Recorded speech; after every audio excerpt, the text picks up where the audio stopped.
Broadcasting live from sunny South Florida, and the best way to start your Saturday. This is KMA Talk Radio. Life, liberty, and the pursuit of fine cigars. And now your KMA crew. The man with the scoop, William Cooper. Alex the Goat Tavella. And always telling it like it is, Honest Abe Dababneh. I like to smoke them like the Winston Churchill. Like John Kennedy, yeah. Remember Coach Red Auerbach, smoked up for victory, yeah. Well, you can take my wife, you can take my car, but you can't take my big cigar. My cigar. Good morning to all our loyal listeners, libertarians, and lovers of the leaf. Honest Abe here, and we are broadcasting live episode number 586 of KMA Talk Radio. As always, I'm here with my trusted KMA crew, the man we have dubbed as the GOAT, Alex Tavella, our dear friend, always bringing you industry news, rumor, and teaser free, William the Scoop Cooper. And Chief Hava himself sitting in as a guest host this fine Saturday morning for the first time. Our dear friend and cigar brother, Stephen Finley, is joining us. Good morning, genitalia. Good morning. Oh, I see how he went right. He caught the cues. He caught the cue. Good job. Thank you, guys. Thank you. Well, I got to say, Stephen, you spell your name correctly because my youngest son is a Stephen spelled with the PH. Hey, there we go. So yeah, all good there. So I go by Chief so often I forget that I have a PH in my name. Kevin, we haven't even started, bro. It's on my to-do list. Haven't even. Let me tell you something. My son used to sleep on the other side of the house. So there's 2 bedrooms on this side and 2 bedrooms on this side, and my son used to have a room on the other side of the house. And as a young boy, and still a wild animal, he used to flood the bathroom a lot, and the water would go down to the second floor. That's how we'd notice. We'd see dripping. I'm like, what the fuck? So, like, literally during the summer, one day in the middle of the day, that's our dining room that I'm converting into our office, and just in the middle of the day, the whole chandelier just drops off the ceiling and crashes on the dining room table. It's still there. So we have a chandelier on our dining room table with the wires. That was a total sign. That was a total sign of an office. That's why I said perfect timing. I know. It doesn't even matter. But that's how bad. Anyway. That's how bad I've been. The chandelier literally is still on the dining room table with the cables going up into the ceiling. How about putting an indoor pool right there? Because then you could have a water feature. You wouldn't have to worry about anymore. Right. You'd have an indoor waterfall the whole time. Little towel, flowing water from the top. Yeah. That'd be nice. Little hot tub. So then we we moved our second oldest over there. Now he's on this side of the house. Yeah, that's what I was going to ask. Who did he swap with? Petra. We gave her the bigger guest room over there, and then for her and him to share something over there, we moved Zane over there, and now he's over here, and then went on to flood that a couple times, which then goes into our walk-in closet in our bedroom. So yeah, I swear, I say it all the time. I prayed for a boy. I wanted a boy so bad. I was really devastated when the first 2 were girls, and I think God knew exactly what he was doing, because if we had our son first, we probably would have stopped having kids. I'm not even lying. I mean, they're rough. I mean, you got 2 of them. I couldn't imagine. I really couldn't imagine. They break everything. I mean, I don't know how your 2 are, but since the day, when the girls become nightmares in the teen years, Yep. They really test your patience. They start messing with authority, but as little girls, man, you gave them a doll, you gave them a coloring book, they sat in the corner for hours, didn't do nothing. Yep. This kid, as soon as he could move, before he could talk, he started destroying everything in the house. Everything. So Yeah, it's kind of how it goes, unfortunately. I couldn't imagine 2 of them, because this guy, Carmine's very Zane in his stuff. He likes his stuff. He's not a messy kid. He really isn't, man. And you know what? He's meticulous for a kid his age. Yes. It's the other one. Him, the little one. He's the terror. He will test you. Yeah. He will test you.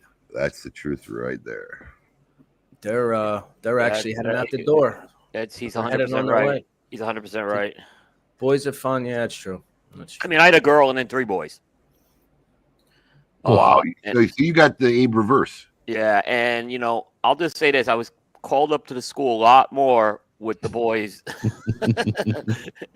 so they would. It's a Abe. Yeah, let's put it like this. You're right.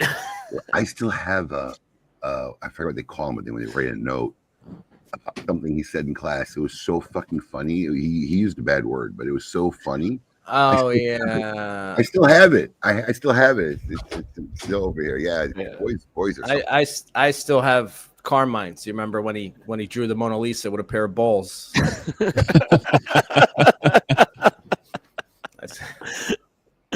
Truth, man. All right, what's everybody smoking today? I talked about it in the green room before we got on air, but I know everybody's gonna say like, "What the fuck?"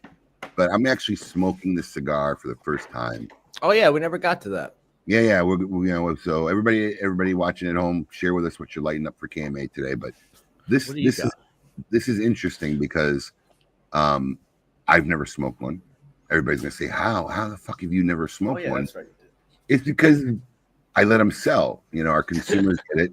There's such a demand for these things because they come out once a year. But I was scrimmaging through my wife's humidor last night to smoke a cigar, and I found one, which means she probably stole it from me because I don't know how she got one of these because I don't have one of these. So I'm stealing it back, but for the first time I'm smoking Amazon Basin. the elusive, the unexplainable Amazon Basin. So we're gonna see what the fuck this is. You smoked the Dagger though, right? I smoked a Dagger, absolutely. Yeah, Dagger. Yeah. We had plenty. I took a 5-pack of Daggers. I still got Right. some. In fact, I had one here. But yeah, I'm gonna see what this one's about. What are you guys smoking? I'm going for the Aging Room Concerto. Great cigar. Yeah, a Rafael Nodal masterpiece. Wow, big going baller with this morning, the, Gary Brooks. I'm going with Oh, the Anarchy. I don't know. Anarchy. Two anarchies. 2 anarchies. Yeah. Look at this. That's heavy duty in the morning. I got my typical Wawa coffee. Don, I'll I'm start sure it's this. a decent cigar. It's just the in my lifetime, I can count on one hand cigars that really warranted counterfeiting, right? I mean, people go out of their way to counter. That's when you know your cigar has made it to a different right, echelon. right. Yeah, when the Amazon Basin is your cover photo for a cigar scammer. And honestly, when it gets to the point where like the second I see that as your profile cover photo or your avatar, I don't even let you in our private group. Like, yeah, okay, you're done. Red You're flag, done before red you got flag. in. Right. It's a total red flag. But yeah, I'm sure it's a decent cigar. It couldn't be this much in demand and people still looking for it if it wasn't a good cigar. It's just the unexplainable hysteria of getting them and counterfeiting them. I mean, look, you got it. If you don't put a band on it, you just make it that much more easier to counterfeit. Yeah. One less thing that's got to get produced. Now the question is are you going to smoke through the rope band, or are you going to take it off before you get that far? I don't know. Depends how much I like it. Whether I want to. I would advise burn through taking it. it off. Yeah. I'd advise taking it. It doesn't look like it's meant to come off. This thing looks like it's glued. It will naturally kind of loosen as it heats up. The glue will warm Oh, up. wow, look at that. There's one you don't see often. What? Man, that is from the 90s if I ever saw a cigar right there. PG.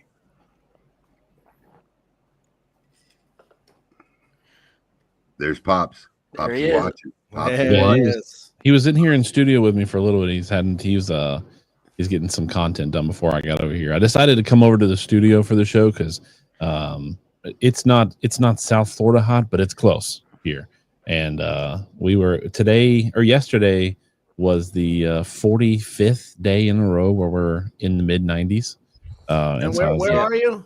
So I'm northwest of South, like in the South Carolina heart shape, right? So I'm pretty close to the North Carolina border, pretty close to the Georgia border, right in the foothills of the Appalachians. Yeah, he's about an hour and a half from me. And we've had the same weather. Yeah. Yeah. So I decided I'm going to come over to the studio today, get in the put on the headphones, get on the actual microphone, and sit in the air conditioner, and have access to all the cigars. So There you go. It's a solid move. Smart boy. Solid move. Absolutely. Alex, did you say what you were smoking today? Yeah, I'm smoking Wawa coffee. My Bellas Artis. Actually, I got to go over to the shop. I got to restock the humidor. I was going to say. So, I mean, I don't call you Steve or call you Chief. I don't know. How did the name come about? I'm just curious because I don't think I've ever asked. Stephen or Chief, which one? Oh, I know how Stephen came about. Come on. Now I'm named after my great grandfather for Stephen, but Chief came about just because when I started out with the YouTube channel with Bob the Cigar Guy, I was super behind the scenes, and he started the channel almost 10 years ago. I think this is the end of year 7 or the end of year 8 going into 9. And he went up to the Save the Leaf thing they had in DC, the protest where they all smoked out on the lawn. And some people were like, "Oh man, the way that you talk about cigars is really interesting. You should review cigars." And so he did a couple things, shot on a very old iPhone, and was putting them on Facebook. And I was like, "Hey man, I love that you're doing this. I've got a MacBook Air. I can use iMovie and like edit some of your stuff together so it looks a little better." And so for the original like genesis of the channel, I just was kind of his editor in chief for a lot of things. And so that's where the chief part came.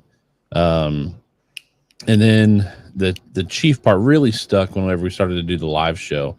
And then we just kind of settled around. I polled the people who were watching, years ago, there were like 3 people who were watching. They're like, "Oh, we should just call it Chief Talk." And so Chief is stuck ever since. It's actually funny. Like, there was one guy at PCA who I deal with on like a media relation kind of sort of basis, and so professionally I'm Steven, to all of these people. And so he was coming behind, hey Steven, and I was completely oblivious to anybody talking to me, because when I'm at PCA or anywhere at a cigar event, it's, "Hey Chief." And he was like, "What should I call you?" I was like, "Oh, I mean, Steven's fine. I just got to remember that I'm Steven and not Chief sometimes." My kids call me Chief now. It's weird. I don't like it. That's wow, great. Chief. Hey, Chief. I don't know if you're, Coop, were you ever on the bulletin boards back in the day? Way like in the 80s. I mean, that's where it was way back in the day. Oh yeah. Oh, I hosted one for a while actually. Yeah. So yeah, Steve, you can Google what bulletin boards are. So, in case BBS. You know what we're talking about. Yeah. There was a guy, so like this is like early in my career, but you start seeing people who are relevant and obviously who commandeered like a lot of respect from everybody else who was talking. I don't know whatever happened to him. I never, he might be on social media, but I haven't come across the name in decades. But it was very prevalent back in the bulletin board days, was a guy named Chief Hava. Do you remember that? Does that ring a bell at all? I'm just curious. Chief Hava, isn't that Skip? It could be. That's what his Instagram handle is Chief Hava. You know what? It could be. And I'm talking about probably way back when he was a consumer. I never put 2 and 2 together because I'm not in Instagram a lot. It could be actually now that I'm thinking about that. Don't take my word for it. I just know in bulletin boards there were no images, so you never really saw, who a guy was. I didn't know that. Yeah, that's what he goes by on Instagram. So I don't know if that's been his username forever, or it probably is. It probably is. Chief Hava is what he goes by. Yeah, that was him back in the day on bulletin boards. Because when I hear the word chief, it always comes back to mind because back in the bulletin board days, this guy was very vocal, active, talked a lot. Everybody, never even knew that. Sounds like Skip. Oh, well, there you go. Did you know that, Coop? Yeah. Oh, okay. But I didn't realize it. I didn't realize it was a BBS guy or bulletin board guy with that either. I knew that was the nickname, but I just thought it was coincidental. I didn't know. I mean, listen, I could be wrong. It could be somebody completely different. Now that I'm thinking about it, it's the timing. I don't have a lot of communication with him, so it's hard. It's hard to tell. So yeah. Me too. Yeah. Me too.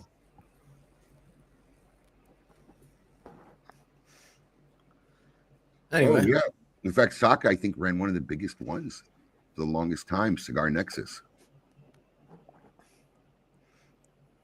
Getting it dirty in the media world before he got hot and heavy and making cigars. He was actually one of the pioneers in that. Yeah. I think that's one of the things that I love the most about Saka is like he enjoys the engagement a lot, and so that's why I think he really cares about a lot of the media. Is it's kind of like almost living vicariously, through the efforts of people who are in the media with coming on shows and sponsorships and stuff like that. I think Steve Saka is like one of the best out there when it comes to like the media relation aspect. Not that there aren't others out there that do a really great job, but it feels almost like Steve almost kind of like misses it a little bit. And I think that's one of the reasons why he like won't hire somebody as a social media person is because he just wants to. He wants the name to be, it's not just DTT, it's Steve Saka. And it's like nobody's Steve Saka but Steve Saka. Absolutely. When he was with Drew Estate, Abe, right? Actually, well, I just want to address this real quick. That was the first bulletin board I was ever on. The Cigar Family, I think it was called. I know Cigar Family. I think it was called CFCF. I know that's their foundation, but that Cigar Family was my first bulletin board ever. And let me tell you something. Everybody was on it back in the day. It was the Drew Newman one. It was the Drew Newman one. Yes, everybody was on it, and that's how I met actually a lot of people I still know today. Is going back. Tom Jordan, Tom Jordan. I met him through the Cigar Family bulletin board way back when.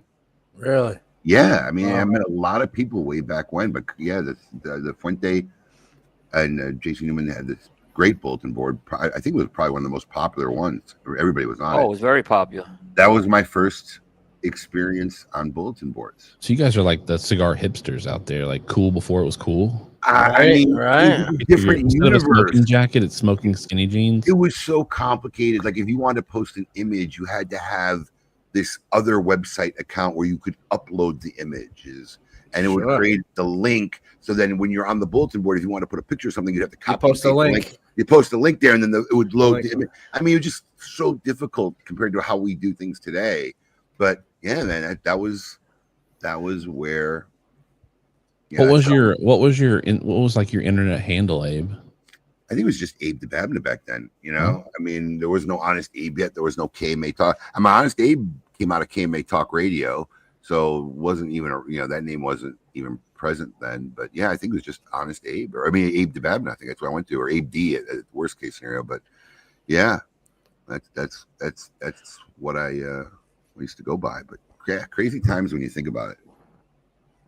It's kind of fun. Like you think of usernames. I saw this thing on TikTok the other day. It was like, everybody needs a relationship, like the person and the email address they created when they were 14 years old. It's like, right. You just never left that email or the password that you created when you were 14.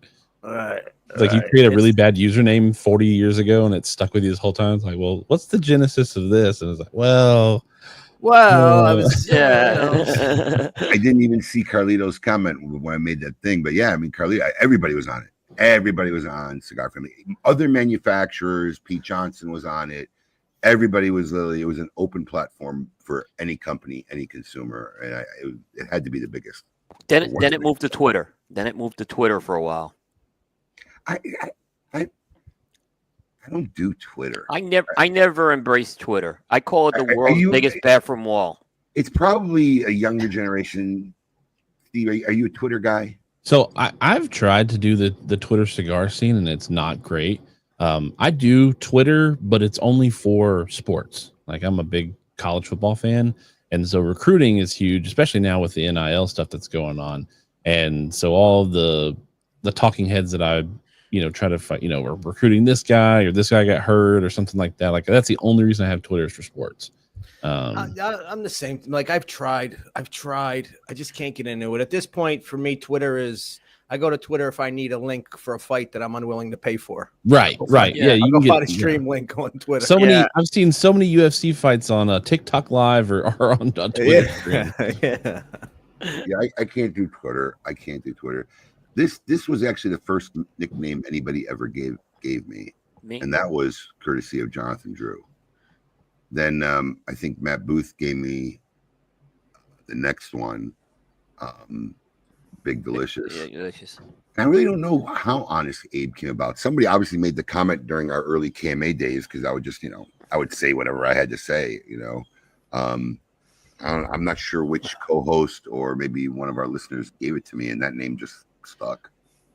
Yeah, the whole like nicknames and things like sticking when you're young to where you are now. Like the nickname that I went through in high school was Beast. I'm a larger person and playing high school football, varsity captain for 3 years, and so everybody called me Beast. Well, back then, you had the flip phones or the razors or whatever. You used to be able to put a signature at the end of your text message. So anytime you send a text message, it would send with this signature.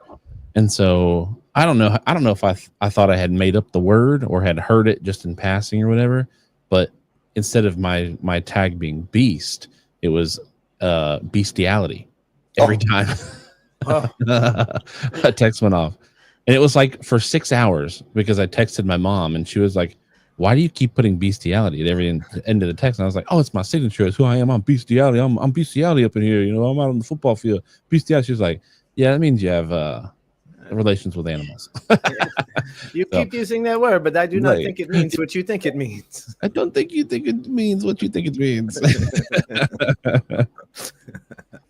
It's crazy. Carlio actually remembers who was on his board because it's many moons ago. I think I fell off that board, which is always why I'm always afraid to really make any major changes to our website, because I've done it personally, and I don't know if it's a personal thing with me or anybody out there or you guys, but like they redid the whole board. So it's like, you just learned it because, I'm not a savvy guy, but the functionalities changed, how it moved changed, interacted changed. And then I just stopped frequenting it because I had to kind of learn how to do a bulletin board all over again. So I'm always leery about updating our website with any kind of, we've been working on our back end, a new back end, because we're operating on an ancient back end, and we're working on a new one. And, if it goes live, it's probably going to be sometime next year. And it worries me now. Are there active bulletin boards like still today? Like actual, I don't know why they would have them. Well, like I feel use Reddit has Discord, or I feel like Discord or Reddit has taken the place of the bulletin. I mean, isn't Reddit basically a bulletin board? It looks like it to me. I mean, I don't use Reddit much either. Basically, yeah, it has some other functionality in it. I'm not a big Reddit user, but I'll go to it occasionally. I know Pete Johnson's group, Saints and Sinners, and I haven't been on it probably long time, but I was very active when it first came out. It was a bulletin board format, probably still is. The big one was Brothers of the Leaf, right? The one I started with, and then there was the Puff forums for a while, and I think Facebook was the other one that the Facebook groups eventually replaced those. I think Saints and Sinners has a Facebook group now too, but I'm gonna guess that bulletin board is probably still active. I wouldn't know because it's private. It's a private one, so right. You had to be a member. I was a member for many years. Yeah. Yeah, I feel like I feel like I've been in the culture for a long time now because I've been smoking cigars for a little over a decade. Obviously, to you guys, it's nothing. That's a drop in the bucket. But I do wish that I would have. Gee, thanks. Thanks a lot. Wisdom. It's the wisdom, guys. It's the wisdom. Thanks. Yeah.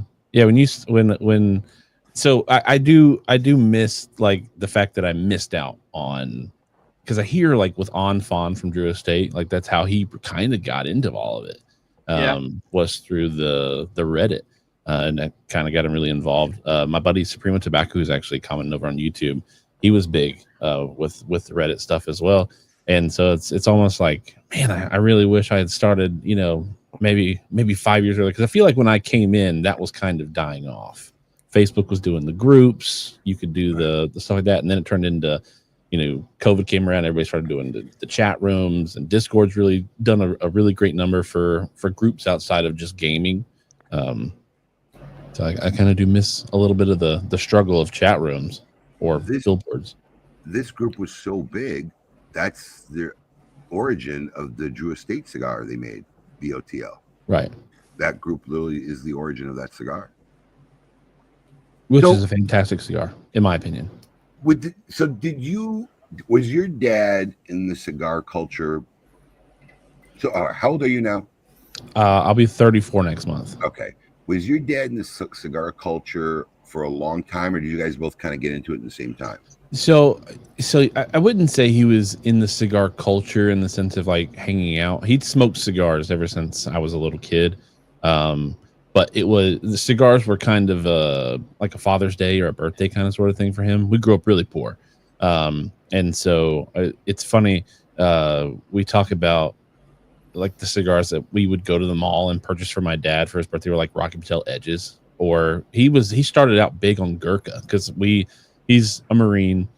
Gurkha's got all the military kind of sort of stuff. And so when we would go into somewhere, you know, with my mom as kids to pick out something for dad, it was like, ooh, what's the coolest looking thing out there? And, you know, the swords and the Gurkha soldier and, you know, all that kind of sort of stuff was big. So he had smoked cigars for a long time previous to ever getting into the media side of it. And again, the media thing was a complete and total accident. A guy said, hey, I'm going to send you 5 opus. I want you to review them. And he did the cigars. He did the reviews. People liked him enough. He's never stopped since. But yeah, he would smoke cigars occasionally from time to time before he ever did any of because I mean, he would have had to have been some part of the culture. I think it was the Save the Leaf Facebook group, or maybe another Facebook group that kind of got him interested in the Save the Leaf thing that they did, because he was smoking cigars and in chat rooms to get invited to come to that thing. So he smoked, and I don't know how long he had been in the culture, so to say, before actually becoming Bob the Cigar Guy. And actually, he wasn't even Bob the Cigar Guy at first. He was Average Joe Bob Cigar Smoker was his original sign on. Couldn't decide on a name, could he? No, I mean, he never thought. At no point in time did he or I ever think that this would be something that we would be doing on a weekly basis and, you know, looking to do, you know, until we return to dirt. That's how it goes sometimes. He might not have gone as Bob the Cigar Guy if he'd have realized that this was going to go as far as it has so far.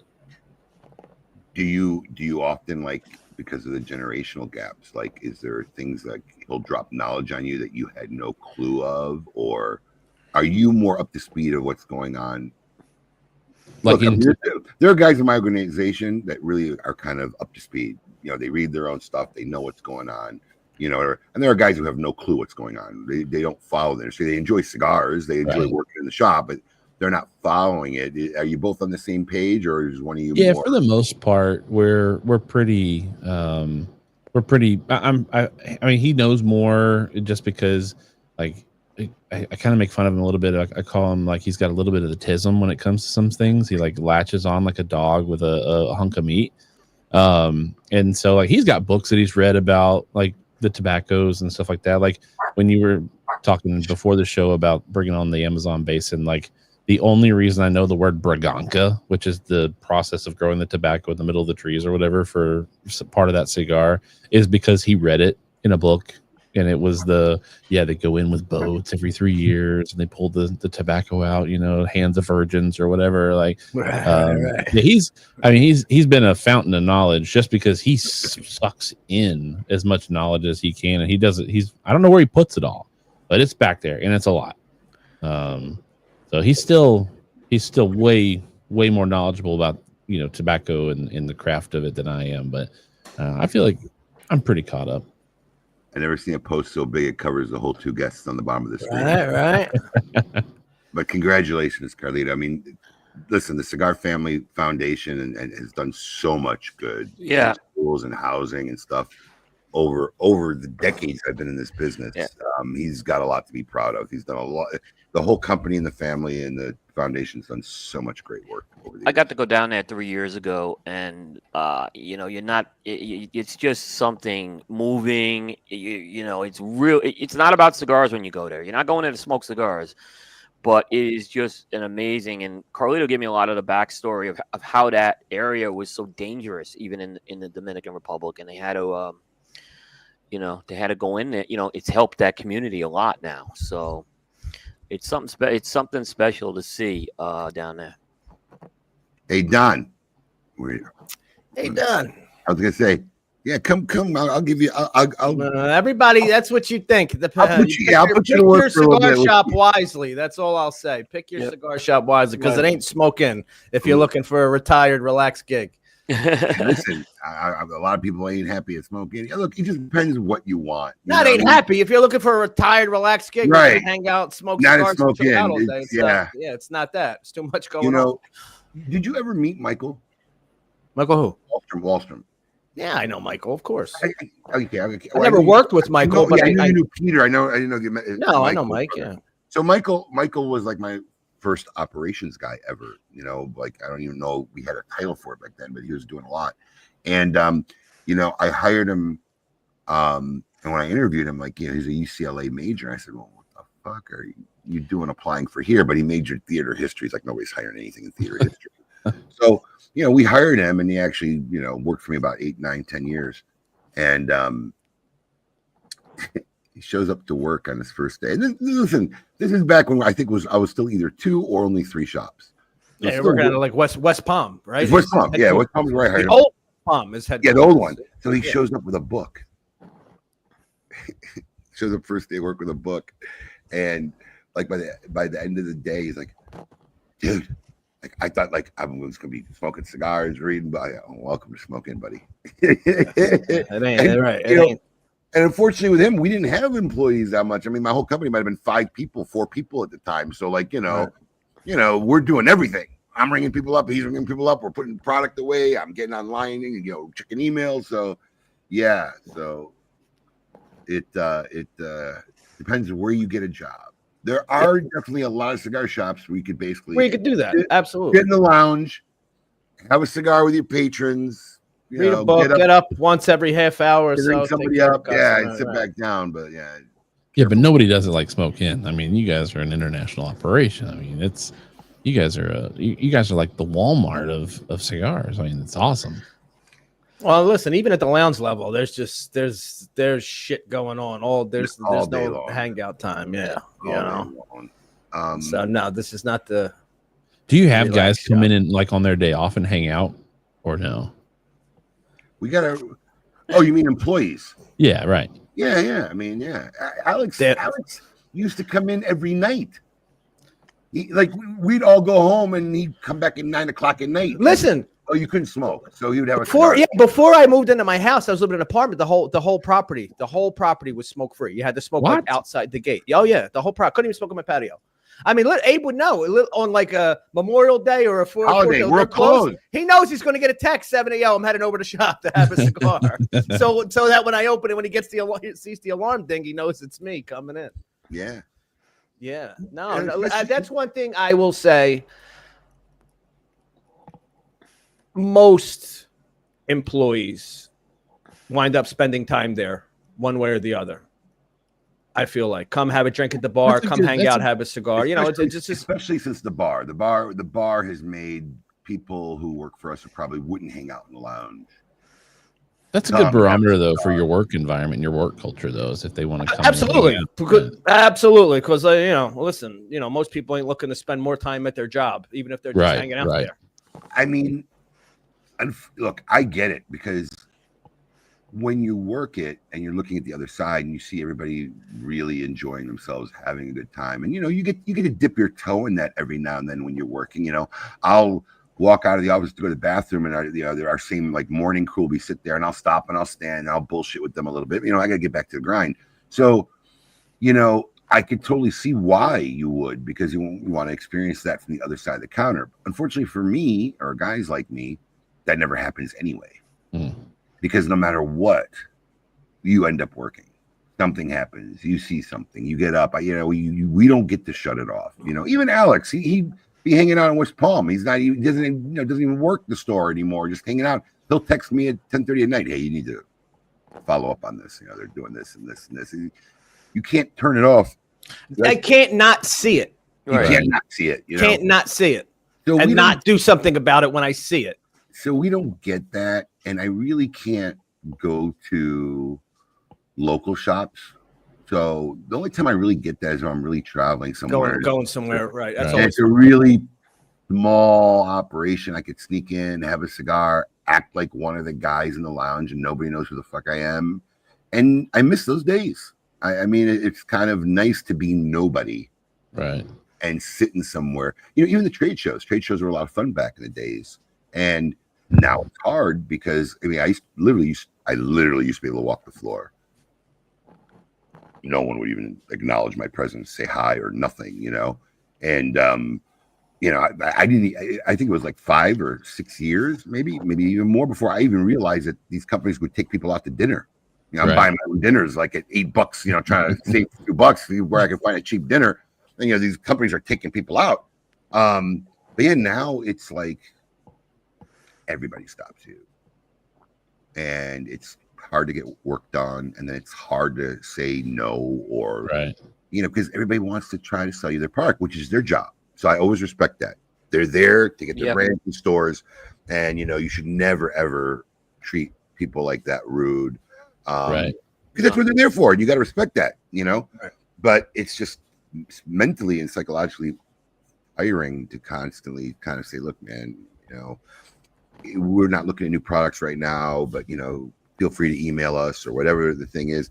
And sometimes they want you to come to their booth, and if I have time, I'll go to their booth, and you know, but that's the hard part now. So those days are over. You know, I seldom get the luxury of just really sitting in a shop and having a cigar unless I'm really traveling. Yeah, and I imagine that's something with somebody who's, you know, has been in the culture for so long and enjoys the culture, because you guys are doing it a killer with the Smoke and Socialite program, right? Where it's just a big, you know, it's a big family, it's a big hangout, and you want to be a part of the culture. You know, you've got you see what people are smoking, you know, what's moving and what's not, whatnot. But I'm sure that's got to be a big miss for you, is just being able to go and sit and just be Abe, right? And not you know, Honest Abe sometimes. Yeah, it doesn't happen often. But you know, you talked about social media and like even the smoking culture earlier when you talked about Saka. So for years, and this is what happens. So for years, we had somebody else running our social platforms. I really wasn't involved because I wasn't just a social media person, you know.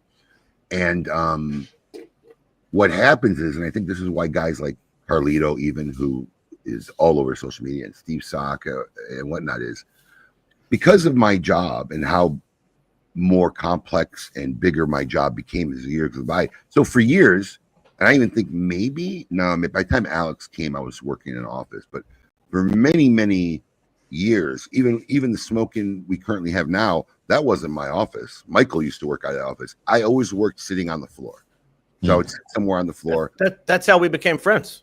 Yeah. I got to know you because you would sit out in the... Exactly right. We'd sit out. Alex would sit next to me. I'd be working on my computer. We talk. Then few guys showed up. Next thing you know, we break out into a little poker. Next thing you know, we're buying a poker table. We're buying a poker table, driving pickup trucks and getting a poker table. But I used to sit outside. I'd like to be outside. I'd like to see the people. I like to watch what's going on in the shop. And then it gets to the point where you can't do it because then everybody starts sitting next to you and everybody starts talking to you. And you don't actually get 5 minutes in a day to actually accomplish anything. So like now I got to hide in the office to actually get work done. And you miss all that interaction. You miss the communication and talking with people. And it really was, it started before COVID, maybe a year. I'll tell you exactly when it was. It was late 2018. So pretty much 2019 was my first year really kind of handling our social media. The guy who was handling for us quit. I got more involved in 2019, and then COVID hit. And what really does it for me is that's how I get that experience I miss of hanging out. Right. Because the nice thing about social media is it's 24 hours a day. Right. When I'm done with my work and I'm sitting on the lanai out here smoking or drinking, whatever, I can get on Facebook and do what I do in a cigar. What I do, like lounging with my patrons, I could do it 24 hours a day. You know, it doesn't have to be instantaneous. So for me, that kind of revitalized me because I'm going to tell you something. Like I think around 2018, I just kind of, you know, I think anybody who's been in a career for a long time, you know, you have your, what do you call it in the ocean? Ebbs and flows. Yeah, you have your ebbs and flows. And 2018, I think, was a a coasting year in my career. Like it's just a year I was going through motions. And at the end of 2018, we saw the results of that. I literally did. It was like the first time since we started our online business that it didn't grow. So at that point, I think it was around 10 years. And in 10 years, it continually grew. In 2018 was the first time it didn't grow. And at the end of 2018, I started reaching out, going to areas, trying to, and honestly, I think he's watching. I think Randy Bush was one of the guys I actually reached out to because I was in another cigar group because we didn't have our own at the time, and I used to be very active in it and I guess I got complacent. And I think he's one of the very few people I reached out to. And he gave me a stake. Well, this company's been more active. This company's reaching out to people. This company's connecting, and kind of dawned upon me of just the complacency. So it was like a renaissance for me getting into social media. And I think at that time, Steve Saka was just starting out, and he wasn't active. And he'll verify the story. I think he was sitting in my office, and I was telling him how much time it takes, because you're literally on it all day long. Right. If I stop at a red light, I'll look at my notifications. If I go to the bathroom, I look at my notifications. If Right. I'm on hold on a call, I'll pick up my phone and look at my notifications. Right. So it's but it was the kind of the most fulfilling part of the job. It was for a lot of us. And, I think it's Steve before he even started. And I don't know how much my conversation influenced him, but I remember saying, if you take all the stuff I do every day and, I put in the amount of minutes I put into social media, I get the most out of those minutes, whether it's psychologically, whether it's emotionally, or even whether it's financially, because these relationships I started to make, people started becoming customers, and they started becoming fans and loyal customers and hardcore customers. So it was just an all around more positive experience, but it's very hard to commit to. And that's why you do not see a lot of these, big manufacturers or retailers putting themselves out there. Cause man, you open yourself up to everything. Yeah. Yep. You'll get customer service messages at 2 a.m. from people and on holidays. And that's part of the shtick. Sometimes, I try to be very polite. I mean, I think Alex made a hilarious Festivus video one year. Don't message me on a Saturday at 9 p.m., dude. I don't know where your package is. But I just try to be real polite. I try to, and honestly, every time I do this, everybody always respects it. So no one's ever kind of not figured it out. But I just say, hey, listen, man, I have a phenomenal customer service team. They are amazing. They need to be like your first contact, because even if you reach me, especially about a shipping thing, I couldn't tell you where your package. I don't even know how to look up a tracking number, through the system. Email them at info@smokein.com and they will take care of you. Now, if you are ever unhappy with the service they give you, that's when you message me. Right. Like the service you got, or somebody didn't do something right, that's when you message me. But you'll get better results and quicker answers if you reach the team that's really handles it really well. And everybody's always cool about it. But you feel a lot of those when you really put yourself out there. Yeah, that's the negative that comes alongside the positive of social media. It's like you have the ability to talk with anybody in the world and build relationships or whatnot, but it also opens up a doorway for people to message you. It's like, oh man, I was hoping just to have nice cordial conversations here, not worry about the order you placed 22 minutes ago that doesn't have a shipped receipt on it already. I can't tell you how many messages I've gotten in the last 2 weeks. Oh, I'm sure. When is Fratanga dropping? Bro, I don't know. Steve Saka's post.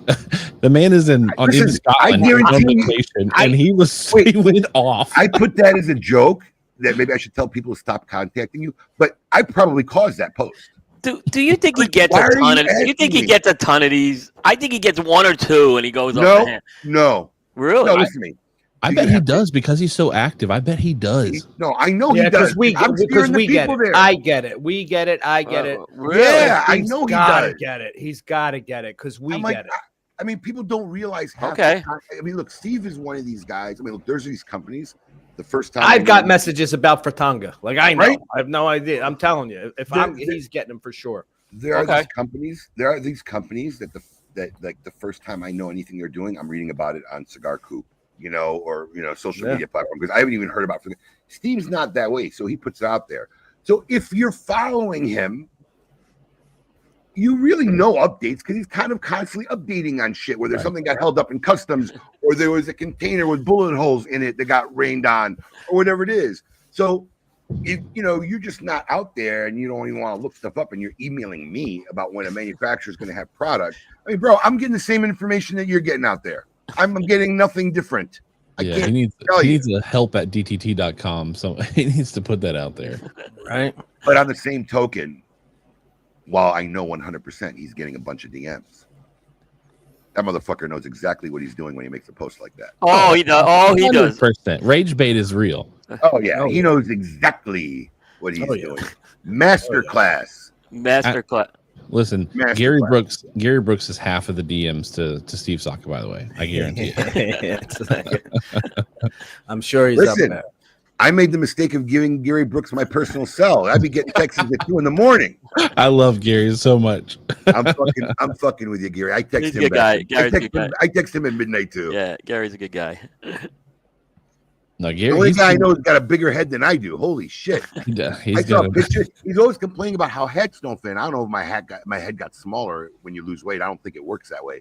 But he put a picture on the other day. I said, "Man, I've seen you multiple times. I never noticed how big your head is. It really is. This guy cannot wear a cap for his life of him." He's 2 times that they've driven down to you guys. They stop here because we're kind of like on their drive from up there to down where you guys are. And he had always talked about, because like when we do giveaways and stuff, we'll give away hats that we have. And he was like, "Man, don't worry about sending me hats anymore, because they don't fit my nut." That's what he calls them. He said, "They won't fit my nut." And he got here, is like, and it's when he had like the dude hair. It was like long. Right. Like, Gary, I underestimated just how large your head was. I mean, he's a genius too. Like, there's so much knowledge stored up in that thing. So I'm sure it's grown, just with all the stuff that he intakes. And but I do love Gary. I give him a hard time from time to time, but I love Gary to death. Yeah, I mean, our consumers get customer service messages. I'm telling you. See? All right, well, we got 10 minutes left. I want to get to my question of the day. I gave you guys a question, gave you some time to think about it, and I want to hear your answers. I'm just curious, where did you hear this question? I heard it it was actually a Neil Tyson Degrassi video, which makes perfect sense for that guy. So the question is this. You're in your living room. Suddenly, an alien comes to visit you. You're the only guy that's seen this. If for whatever reason it came to you first. And the alien says, "Take me to your leader." Who do you take them to? Depends how. See, the question is, who is the leader they're referring to? They're not. They're an alien. Hold on. Because I thought about this, and there's really only one answer you could really. There is one answer. There's only one answer for me. Okay, you want to start, or you want to hear all ours first? No, because I want to hear yours. So I'm curious if anybody else says the answer. But what other leader is there other than the world leader? I mean, what are you going to take him to? The leader of Target? You're going to take him to Elon Musk? What? Who are you going to take him to? I mean, the president? Yeah. I'm not taking him to the president. Listen, no way. Listen, I like Donald Trump. I'm a Trump guy, but Trump is probing this guy, sticking fucking Trump. That's not the guy. I'm not taking him to the president. Well, it's funny because probing is the way that I was going to go. I wasn't going 45, 47. The serious answer would be like Elon or Neil deGrasse Tyson. But my answer is that a world leader? But we're talking about an alien. We're talking about an alien. Right. So he's why do they deserve a world leader? I can't get to a world leader. Why do they deserve one? I'm pretty sure.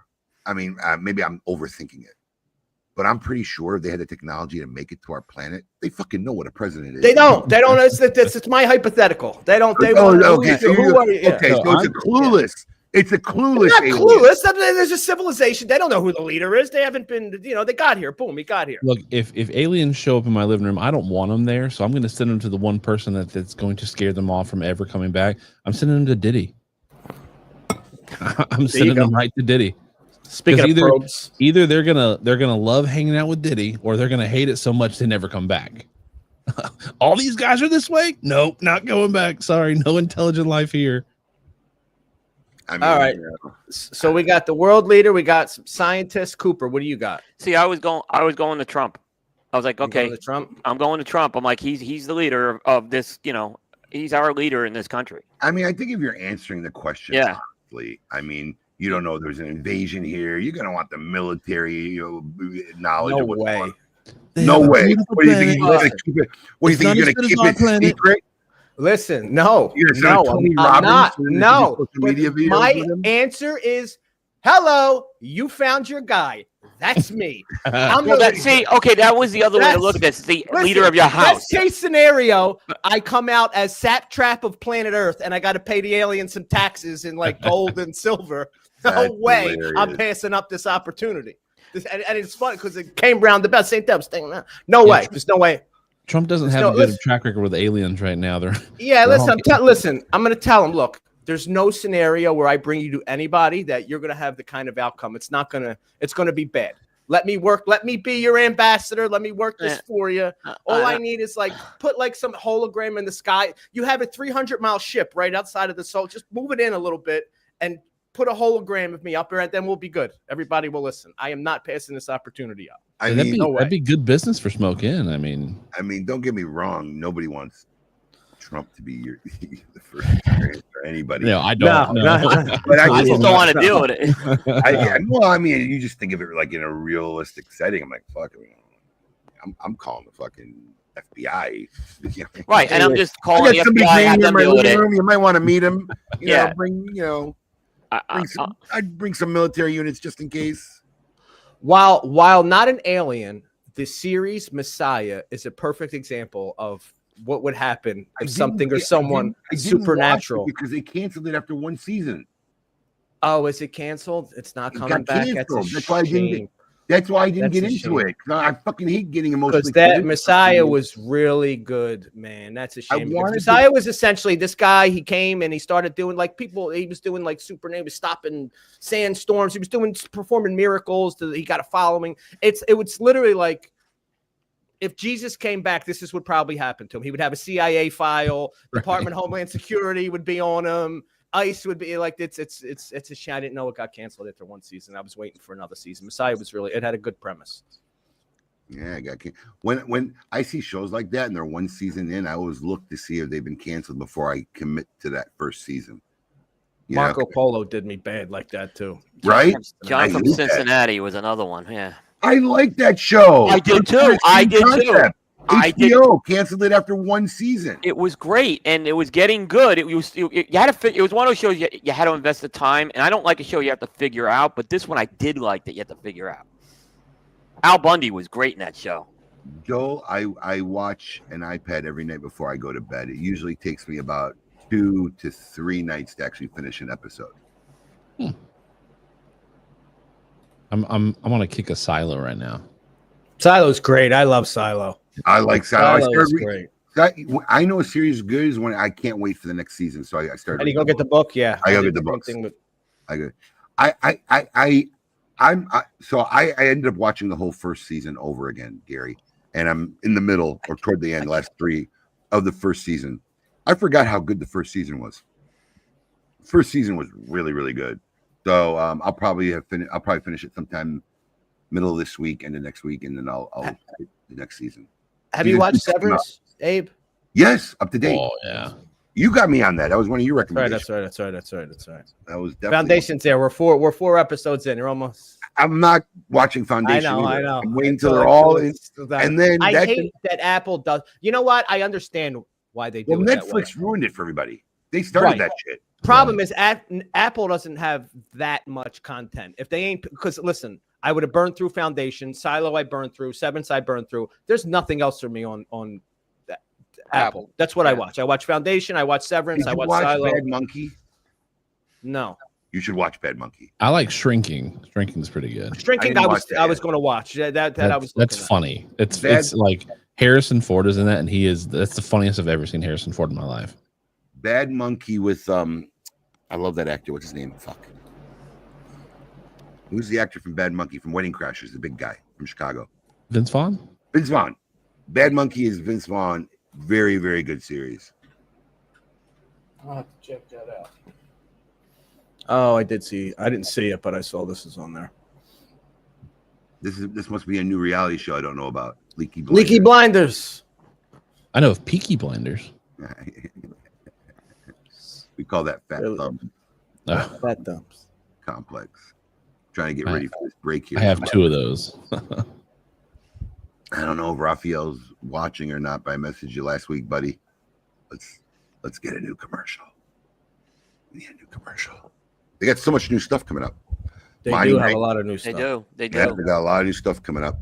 So we're gonna have a big casino night coming up in the mothership in September. There you go, Abe. Can't miss event. Nice. Well, That's what you do. Fun. It's gonna be fun. You do something. Yeah, you get people. That's something. A reason to go. Yep. Yeah, like we don't do a lot of events. I think we talked about it last week. Right. But yeah, the 90th is coming out, Monte Cristo. It's casino themed, and we have contacts. Dear friend of mine who runs the whole company. So we got the blackjack table. We got the roulette table coming in. We got everything coming in, and it should be a fun. It should be a nice, fun night. Right. That's something to go to. It's a reason to go to it. Yeah, there's fun involved. There's a new release. Yeah, that's how you do it. All right. Well, we got all our episodes coming up in hour 2 of KMA Talk Radio. So don't go anywhere, folks. We'll be right back very shortly. Keep it lit.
Don't miss out. You're definitely going to want your chance at winning some epic.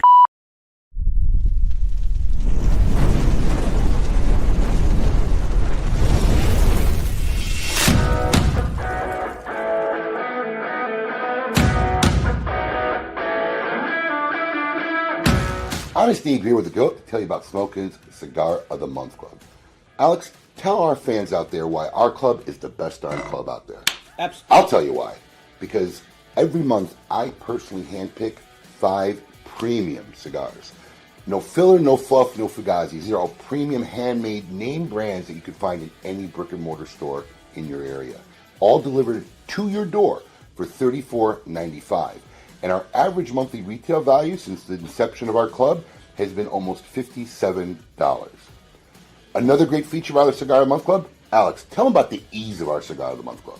I'll tell you, I hate subscription services. It's always a pain to cancel them, turning them on. We've made it super simple. All you got to do is log into your account. There's a little green button there.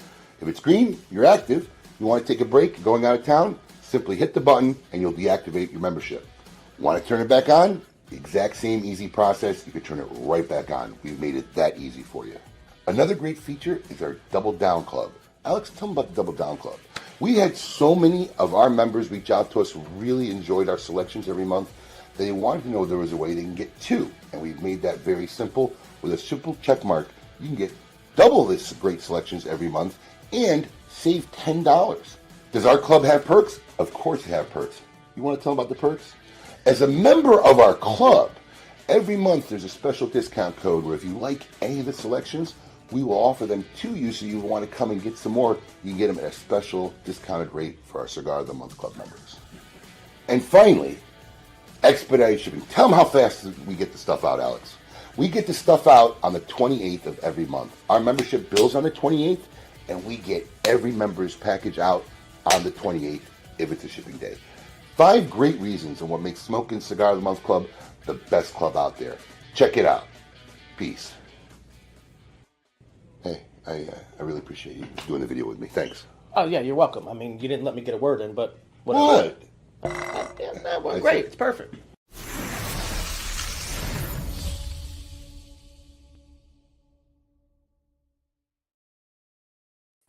Welcome back, everyone, to hour 2 of episode number 586 of KMA Talk Radio. As always, here with my trusted crew, Alex the Goat Tavella, William the Scoop Cooper, and sitting in is our special friend and guest host today, our dear friend Steve Finley. What's up? What's up? I gotta tell you something. And you know, when you do stuff like this, you say, "Oh, yeah, I'm more." So here's the kind of thing. Here's an interesting question. Psychologically, are you a save the best for last person? Oh, it depends on what it is for me. Yeah. Okay, what differentiates would depend on what it is. When would you want, if you had like a choice of 3 thumb things, whether it's either food or whatever, what would make you choose what's the differentiating, or whether it's the first thing or the last thing you do? Time. What are we talking about? What I'm saying is you could do all the options. Because, all right, let me ask you this, because I am, and I don't know if it's a weird one or not, but like, say you're eating a sandwich or a slice of pizza. Maybe a sandwich is better. Once you get down there, you don't start to strategically think about that last bite, where that last bite's going to be. Right. That's, hold on. I do that with anything. My plate steak. Of food. That's where that last bite. Food. Yeah, 100%. Okay, so I'm not kicking ass, and that's the best part I like about the meal. I want a piece of that. That's going to be the last. There's going to be a piece of that last. I'll be all around it, and that'll be 100%. Yes, 100%. In that scenario, absolutely. I start strategically thinking about what that last bite's going to be. If I've got a burger and fries, right, I'm usually going to polish off the burger first and then leave the fries for the second. So sure, but I'm talking about that corner of the burger that's got the extra bit of cheese. Oh, sure, yeah. You eat around the edges, and then you just got nothing but meat and cheese. It's got that big piece of bacon on it. You know, that's that. I'm saving that last bite.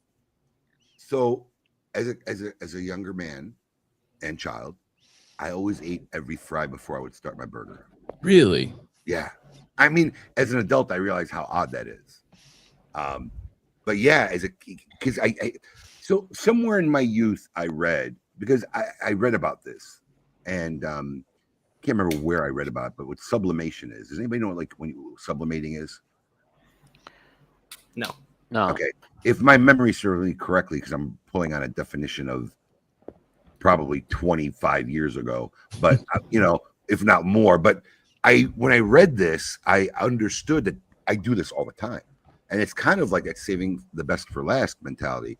And what really got this whole conversation going was our newest August series in Summer of Soccer came out, and everybody loves it and whatever. And I kind of knew they would. That's why I kind of made it the last month, because I have that psychology of saving the best for last. But I was the type of kid, or even now as an adult, right? Like, if I'm doing a job, if I'm cleaning the garage and I got to take a piss, there's a part of my brain that says, well, let me finish this garage and then I'll go take a piss. Even if I gotta really take a piss. Or if I'm like doing a chore outside and I'm really thirsty and want some lemonade, when I'm done, I'm gonna go get that glass of lemonade, because what people like me convince themselves is that piss or that glass of lemonade is going to be so much better by putting it off, right? I put it off. I didn't satisfy this urge. Now I'm going to finish this, because when I'm done with this, I'm going to drink this cold glass of lemonade. I'm going to enjoy it way more. So I'd rather enjoy it way more than just satisfying my urge of drinking something right now. Right. So I don't know if that's common or is that just my weirdness, but I do that a lot in my head. No, I do that with my kids. I've got, like, we were talking about kids earlier. I've got 3 kids. And one of the things is, like, I know that they want to do something really bad. They want to go jump in the pool, or, you know, go get on the trampoline, or go down into the woods and play at the fort or whatever. It's like, all right, we're going to, you before you can do that, you've got to do this, because I know if I let them go do that first, they're going to go get tired out. They're going to spend so much time down there doing that. They're not going to come back and do the chore for it. So for me, like, same thing. If I've got to pee real bad and I know that I've got to get something in the garage cleaned, if I go pee, I'm going to, kind of you talking about earlier, I'm going to get on my phone, I'll answer some DMs or post something on Instagram. And then it's like, I could push that off till tomorrow. Yeah, but you doing it with your kids is you being disciplined. There's different when there's an inner urge for you that's convinced your brain that putting something off till later will be far more enjoyable for you. Yeah, but that's what he said, but he just used it the reverse, because he knows that, all right, if I go take this piss now, that or if I go get this, there's a shot that I'm never even going back to the project. It's right. I'm going to might as well get it done now. I might as well get it done so I can relax. Especially if I've got to pee real bad, I'm going to get my job done as fast as I can. I'll get it done faster that way than if I had an empty bladder and a full stomach. I'm sure that that's probably part of it, because that is a little bit of my psychology. But it's kind of like done, because my wife will say all the time, because, oh man, I gotta go. Why don't you go? I said, no, I'm gonna finish this first. And my wife doesn't get it at all. Like, she thinks I'm absolutely crazy. My wife can't. She's had 3 kids, so the bladder problems. I think that's most women, man. Most women. She can't put it off. There's so many times that she'll come home from teaching school and just it's straight in the house, upstairs to the bathroom. Like, babe, you have a bathroom in your classroom. It's like, I don't use the bathroom at school. I gotta use it at home. This is interesting. I never really thought of it, but is the common nomenclature to say take a whiz, or do you say leave a whiz? I've always said take one. Makes more sense to leave one. I guess. Yeah. Depends on where you leave it, though. True. Also true. Sounds also true. This is funny, and you know what? When I got a flight coming up in August. When the last time I was anywhere where I am now in weight was on my honeymoon. I was about 318 pounds, and I remember, because it was the first time, because I actually checked, that I had used a lavatory on a plane. Let's see, I was roughly 34, 20, maybe 20 years at that point. Good 15, 20 years. I'd never been in an airplane lavatory, but then I gained a lot of weight, obviously, after that. So I probably haven't been in a lavatory for the last 10 or 15 to 20 years still. I'm actually going to check it out. I'm going to get on a lavatory on this next flight. See how I might do like a little video of how well I actually fit in the lavatory now. That's my thing, is I'm too big for, I'm honestly too big for most planes as it is. I'm having a duck. And so going into the bathroom is even smaller. It's like, you know, I'll before we're boarding, I'll go use the restroom. It's just for me getting I've up. lived my life that way. I sit aisle seat, so it's easy for me to get in and out, but I'm just too big for I'm too big. I'm too tall. I lived my life that way. Make sure I had an empty stomach, not eat, not drink, you know, especially if it's a long flight, you know, right? Not eat, not drink, and don't go, you know? Yeah. I think there was a point, like, I couldn't even close a door while I was in there. Yeah. I mean, it's just, you know, those doors fold in. It's not easy. Right. Just eat a lot of cheese before you go. You'll be blocked up the whole trip. Yeah. There you go. All right. Well, it's that time on KMA Talk Radio where we test the musical acumen of the team and all our KMA fans out there, are you a musical? I'm not a savant, but No, I mean, yeah, I know music pretty well. Well, Alex has a very certain way of doing his spin of Name That Jam, brought to you by the fine folks over at Avo Cigars.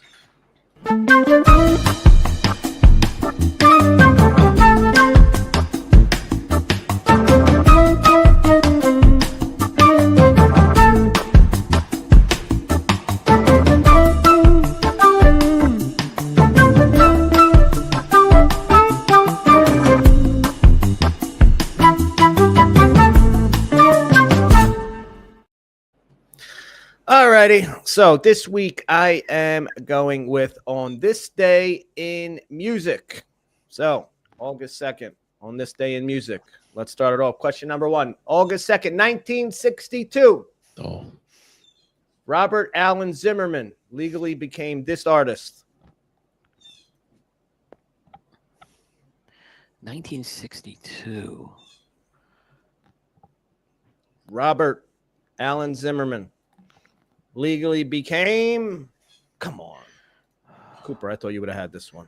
Nah, it's not. It's not Bob Dylan, is it? It is Bob. Oh, okay, Dylan. okay, Correct. okay. That was a guess, by the way. It wasn't a. It's a solid 20. I just went with the Robert. Yeah, yeah. All right. 1968. This band started a 2-week run at number 1 on the U.S. singles chart with "Hello, I Love You." The group's The second Doors. US number 1. There we go. Abe with There the you go. Doors. All right. 1975. This band went to number 1 on the U.S. singles chart with "One of These Nights." The group's second Eagles. U.S. number 1. Yeah, Eagles. I was There singing we the song in my head. One of these nights. All right, here we go. This artist was arrested 1991. This artist was arrested in Hollywood, charged with assault with a deadly weapon, aggravated mayhem, torture, false imprisonment, and forcible oral copulation. Tupac. Close, but no. Anybody? Come on. Rick James, bitch. Oh yeah. There we go. I was gonna say Ike Turner, maybe. That was a We were getting there. We were getting there. All right, last one. You guys open the PCA. Somebody should get this. 2001, New Orleans International Airport Leonard was Skinner. renamed wrong Oh, right. in honor of the New Orleans International Airport was renamed in honor. Louis Armstrong. Louis Armstrong. Correct. And there you have it. That's my 5 for this week. When you said PCA, I was going to say which rock band played. There were a couple. Who was there than Leonard Skinner that was really noteworthy? That was the CAO one. I wasn't at that one. Yeah, I went. Who else? That was the only one I could really remember that I could say, oh, that was a. You know, the problem was with the PCA concerts, and the CAO one's kind of a different story, but I don't want to stand like for 2 hours and not, after a long day at a trade show. No. Is my problem. I have no desire to see that. Yeah, now that I'm thinking about it, the CAO one. That was wasn't that a private concert though? That was private. I think it was. I'll tell you a funny story, right? So my dad was at that trade show. I remember it was me and him in the elevator. So my wife must have been home pregnant or something because she travels to the trade shows with me, but it was a good 6 years where she didn't go. So I think it was just me and my dad. And I don't know, we're in the elevator, dressed up, and this is Roger at his best. Nice looking girl gets in the elevator with us. I'm gonna guess she's probably at that time mid-30s, attractive, starts talking. And she said, "Hey, where are you going?" And my dad says, "We're going to a concert, Leonard Skinner, whatever." She's like, "Oh, really? Are they here?" And my dad says, "Well, the trade show." He's like, "You want to come?" I'm like, I don't even know if I get that girl in. He invites this girl. This girl comes to. Can you imagine you're in an elevator doing jack shit? I don't know. Can you remember where she's going? Ends up going to a Leonard Skinner concert. True story. Roger Dodger at his best. Good for her. It's awesome. That's a great story to have. Look, I'm sure in the moment it's like I'm the serious. most social anxiety you could ever have. My dad will talk to anybody, anywhere about anything. we were in a cabana at Vegas once. I think it was my mom's anniversary. They wanted to go. My wife and I went with them. And he starts talking to the waitress, the server lady. Next thing I know, I hear him going, "Are you married? Do you have kids? I'm divorced. What happened?" And I'm like, what the fuck are you talking? You get to that certain age where you can ask any question you want to ask. You can say whatever you want to say. You look cute, right? Yeah. You ain't offending anybody. You ain't doing shit. But he will just have like the most intimate, in-depth conversations and questions. Sometimes when he comes to visit me in the shop, he sits in the front, and I'm like, oh man, I watch to see who's sitting next to him because I'm worried about what he might say sometimes.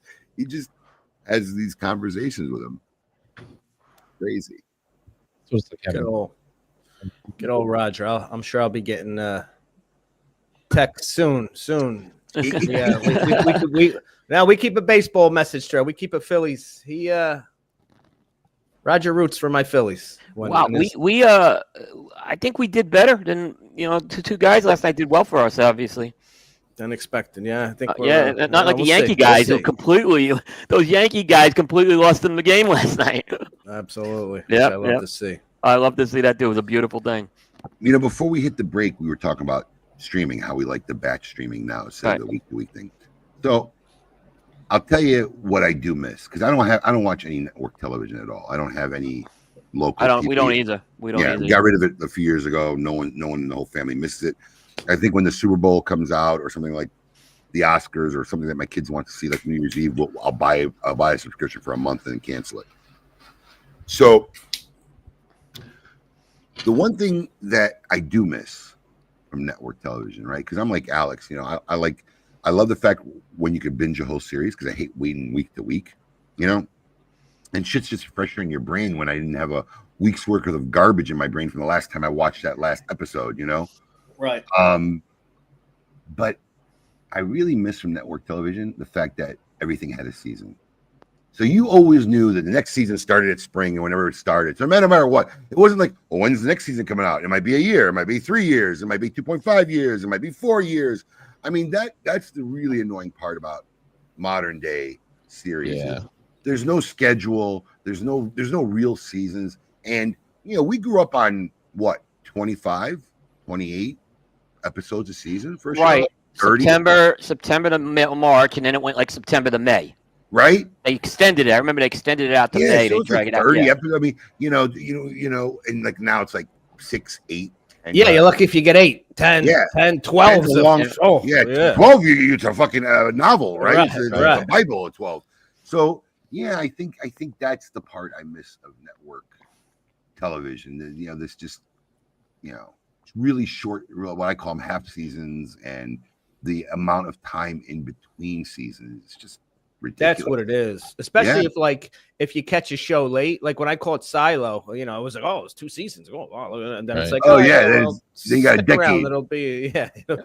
And here's the funny thing too is like, this is when perspective changes, right? It's like, fuck, man, I'm 54. At this rate, I'm going to catch 3 seasons in my whole life. What the fuck? Right. I mean, it's crazy. The UK has always worked like that, though. From what I understand, they've always had shorter seasons. It's like 13 episodes. That's how it's always been in UK shows. And it was always shorter from whatever, watching those types of shows. That depends on what you're watching. But the production quality on the streaming and the pay things are better. I mean, you get much better production than you ever got on the you network. do, but the problem with that is they become so expensive to make. That's why we have all these damn shows that kill out in a season or 2 seasons because it's just too expensive to keep making, and they didn't make up what it cost them to make. That's true. That's a good point. Have you noticed this? And maybe it's just me, man, but like the specific movies that are made, so like the Netflix movies that that Netflix makes for their own thing, right? Or whatever. I feel like you could show me this movie and I don't know what platform it's on, but I will tell you by the ending whether this was a Netflix, Amazon, whatever movie or a real movie, because I can tell if it's a Netflix made movie because they're fucking within the first 30 seconds. So that goes with. I mean, well, there you go. And there's a flashback in the Netflix movie. All the time there's a flashback. It feels like the endings like just got rushed. Right. The endings are never good, and sometimes I've watched the movies and the movie's good. Like I'm enjoying it, the movie, and then it's like, oh, we're running out of money, we're running out of time. Let's wind shit up. Right. And I feel like all those movies that are made like by Netflix, they all end like that, and you're like, what the fuck? Right. They leave it too open-ended for a sequel. I mean, is that what they're attempting to do? That's my interpretation of it. And I have zero. It just drives me crazy with that. It's like it's like those movies. I walk away with like zero or the least amount of catharsis you could have from watching something where you're supposed to walk away cleansed and feel like, oh, okay. It's like. That's my problem, like what Coop just said too. Like, okay, I get it if you want to make a sequel to this movie, but if it's a movie, like I get it with a series, we know because that's how we're trained. But with a movie, I need a good climax. I just don't need a cliffhanger. You know what I mean? For a sequel, you can give me that, but I need a climax to this. Fucking if you're gonna do that, then the fucking second movie better be 6 months out. Right. Yeah. You know. Right. They did that. You better have recorded both of them at the same time. They did that, I remember, with Empire Strikes Back and Star Wars. That was like the first one I remember. It was kind of like that movie just ended. The story wasn't ended at that point. Right. And that was the one I think that started it, in my opinion. I don't know. I can't think of one before that. Yeah, that's really the problem. Weird. You know, I invest 2 hours, I invest an hour and a half, 20. You know, give me something at the end besides a cliffhanger to wait for. Because what happens if I'm in between seasons or I'm waiting for something to start and I really got nothing to watch or nothing ironic, I'm waiting for something to start, but I don't have enough time to invest in another series. Right. You know, that's when I look for like a no-brain movie to watch. Yeah. Right. When you think, right. You're always disappointing somewhat. But that's one thing I'll give Apple credit. At least they do the recap on when you start an episode. They give you the recap. They give it a little bit, which is decent. I think one of the coolest things. I think Joey got me on this series. But one of the coolest things, it's Apple TV 2, is For All of Mankind. So yeah. For All Mankind.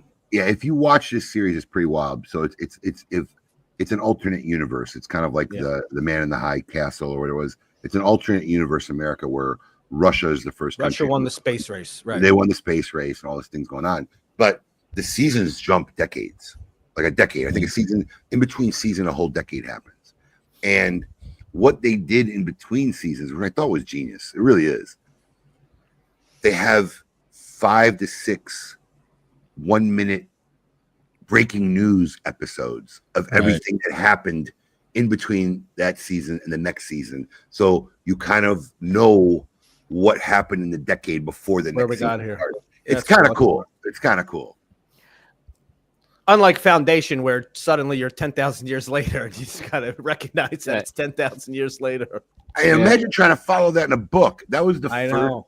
That Foundation was the first book I ever started. Because somebody posted this recently because I think they went and saw Fantastic Four and didn't like it or something. Like if I start a movie, I don't care how bad it is. I've never walked out of a theater. I haven't either. That is Superman. Only walked out of one movie. Superman was awful too. I didn't walk out. I'm finishing it no matter how bad it is. Yeah, I did too. I have the same psychology with books, right? I mean, I'm in it. I've already invested my time and effort. I'm going to ride it through, right? I'm not a quitter. Foundation was the first book I ever quit. Well, I quit Succession. I couldn't watch it anymore. It got so repetitive and bad. I didn't finish watching the last year. Yeah. The problem with Succession is it's literally a show, and don't get me wrong, I like the show. But the problem with Succession is it's literally a show of antagonists. And the same story every week. It was the same story every week, though. Without one protagonist. Who the fuck is the protagonist in that series? None. You really don't root for anybody. You just change who you wants to lose more, right? I want this guy to lose this battle. I want this guy to lose, between this battle. You really are never rooting for anybody because at some point they're all just bad people. Yeah, I've only walked out of one movie, and I've only quit one series. What movie did you walk out of? J. Edgar. Didn't see it. I didn't see that one either. Not great. And then the series I quit was I don't even know if they do it anymore. It's called The 100. Oh, I like the 100. I liked the 100, and It then did get bad a little bit toward the end. and then You know, everybody they started pushing a narrative, and it was like, okay, you're living in a post-apocalyptic world where you're trying to bring back the population of the Earth, and everybody's gay. It's like, this isn't gonna work. But it was like everybody was like, okay, this is kind of, it's lazy, maybe trying to push it. It's like how Marvel movies kind of fell off. It was like they started getting political, a lot of stuff, and it was writing it all Hollywood. into That's Hollywood now. yeah, sure, yeah. Dude, that's like, there was a Dracula season. There was a Dracula series on Netflix. Interview with a Vampire. No, not Interview with the Vampire. It was something else. It was literally called like Dracula. Fortunately, it only made like 3 or 4 episodes. But within the first 20 minutes. So essentially, it is after, I can't remember his name. Keanu Reeves' character, Dracula. Not Keanu Reeves, but his character. What's the guy? Keanu Reeves played a vampire? No. Think of Bram Stoker's Dracula, the movie. Who's the character Keanu Reeves played? No. Damn it. The guy that goes to Dracula's castle to do the real estate deal. Fuck. What's his name? Well, Regardless. Anyway, here's the premise. Netflix series. So he escapes from Dracula's castle and he gets found by nuns. They're keeping him safe in a convent. Okay. And here's the question that I was like, okay, I'm done with the show. Right. So the nurse is interviewing this guy, Renfro. And the question is, did you have sex with Dracula? And I was just like, all right, fuck this. Like, I'm done. I'm not doing it. Like, I don't know where this is going, but I don't know why the nurse is asking if you had sex with Dracula. But that's it. I'm out. I'm not even going any further. I read some buzz somewhere that like Netflix has a new series that's basically like soft porn.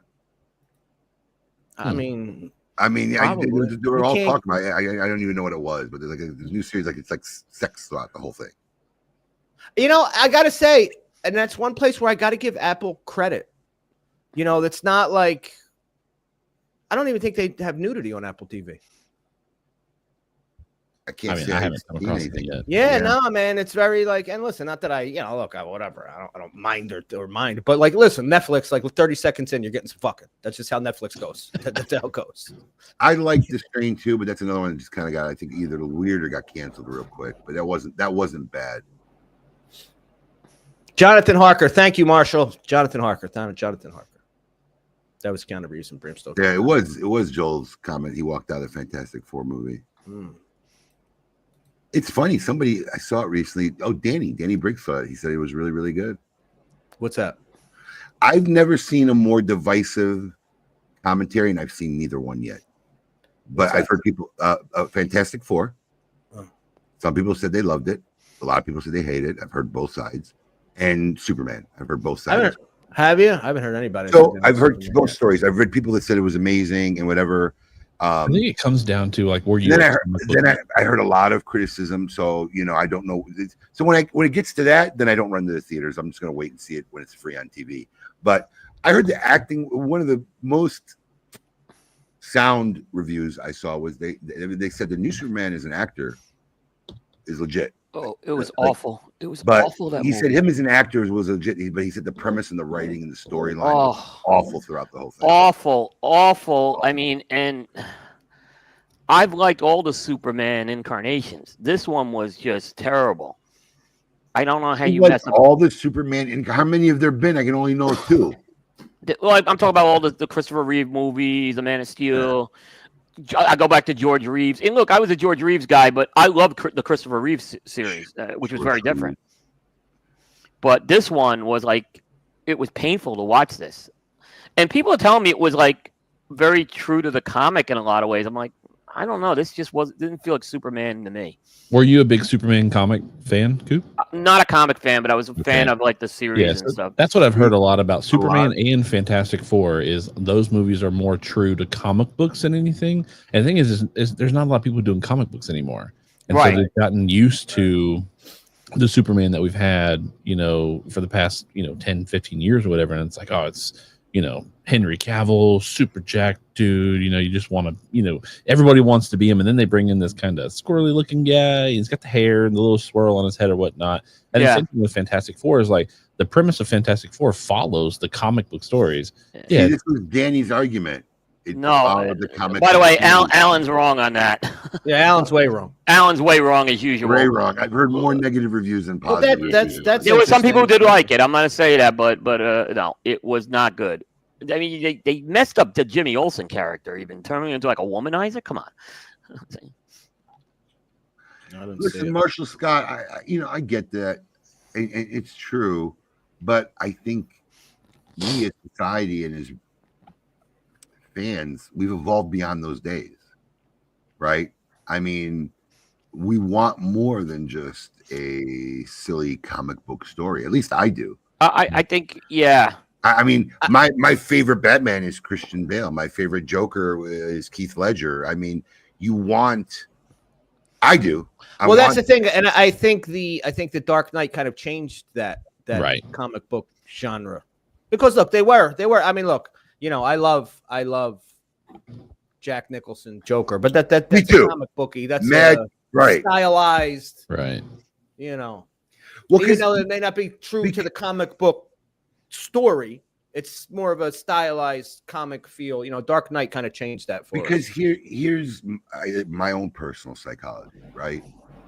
Is I want to believe for a moment that this is really happening somewhere in today's world. Right. So when you see a Batman like Christian Bale or a Keith Ledger Joker who's fucked up psychologically and all cut up, like that's plausible. You're not really seeing a Jack Nicholson Joker with weird toys, and it's more plausible that this is actually happening today, because you want to forget the world you're in when you watch a movie. Like me personally, suspended reality. I was a comic book kid too. I mean, I had comic books as a kid, but I just enjoy them that way more. That there's a plausibility, right? Penguin was fantastic on HBO. It really was. If this guy doesn't win something, if Colin Farrell doesn't win something for his performance as the Penguin, it's a disgrace, because he was brilliant.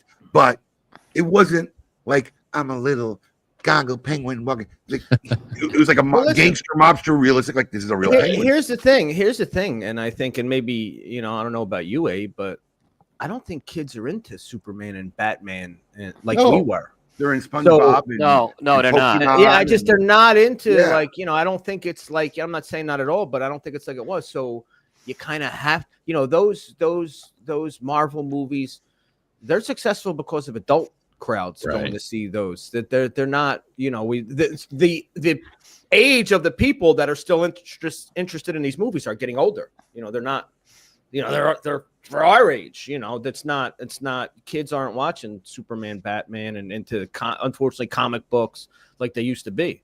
How many comic book stores are there left? Now they've had to combine into stuff. They sell comic books, they sell cards, they've had to adjust. But I mean, back in the day, comic book store can survive on its own. Right. Viable business. Comic Yeah, books. it's kind of like movies that are based off of books. When you have the people who are avid book readers and watch, like my wife, she's an avid book reader. She loves reading books, and we'll go and we'll watch, the chick flick books that come out, right? That in movie form. And I've got to sit there for an hour and a half. Oh, that wasn't in the book. That's not how they wrote it in the book. And then I'm thinking I must be the same way when it comes to comics. Because like right now my kids are 3, 5, and 8. And so we've been going through the Marvel series because Disney Plus has all the Marvel movies, minus a couple. But we've been going through the whole entire like Marvel timeline and started off. And it's like, there's parts where I'm like, that's not comic book accurate. That's not comic. So I've got to pause and mansplain to my wife and kids why this is something that made me mad in the theaters.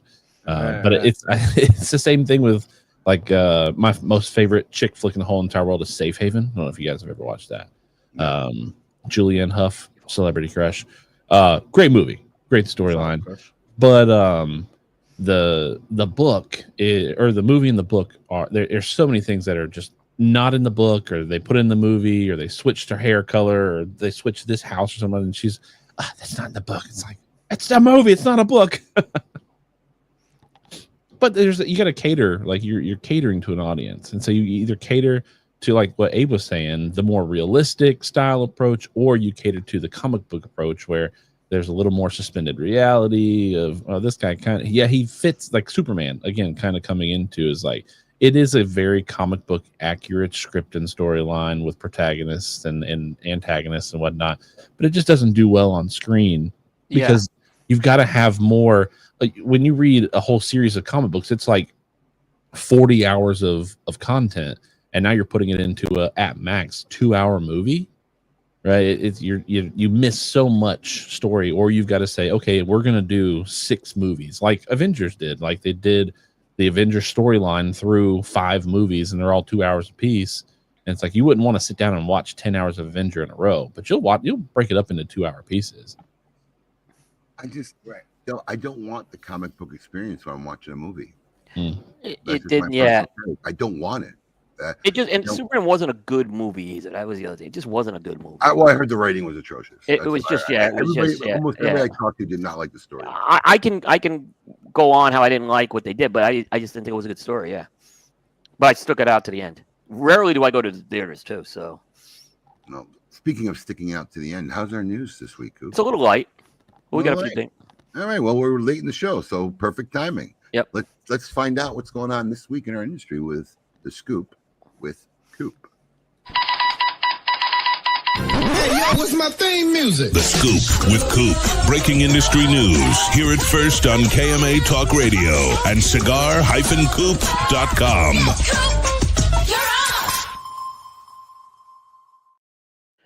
Okay.